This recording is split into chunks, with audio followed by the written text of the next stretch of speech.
marami kasi akong naririnig na kabataan na nasisira ang kanilang pag-aaral the moment that they start to earn a living.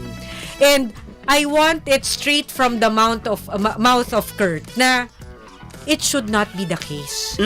You can earn a living and not be blinded by the money that you're getting and still see the importance of education.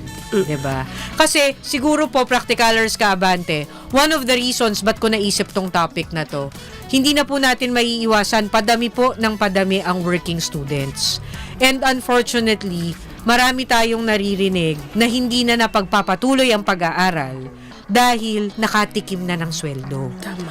Wala po akong, I have nothing against working students. I support that. Kahanga-hanga nga po ang ginagawa nyo. Kasi napagsasabay nyo ang pag-aaral at ang pagtatrabaho. At humahanga din ako dun sa mga willing mag-stop mag-aral dahil talagang kinakailangan, dahil wala talagang source of income. Pero I encourage you guys to go back to school.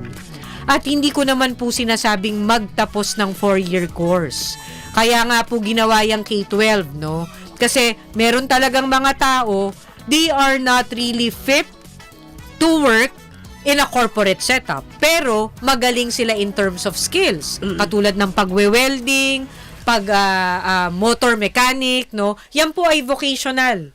Kailangan lang po, meron tayong matapos na alam nating magpapatatag ng ating kinabukasan.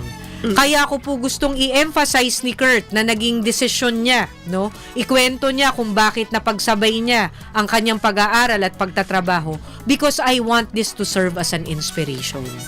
Huwag po tayong tumigil sa pangarap porque nakakuha na tayo ng konting income or ng konting pera.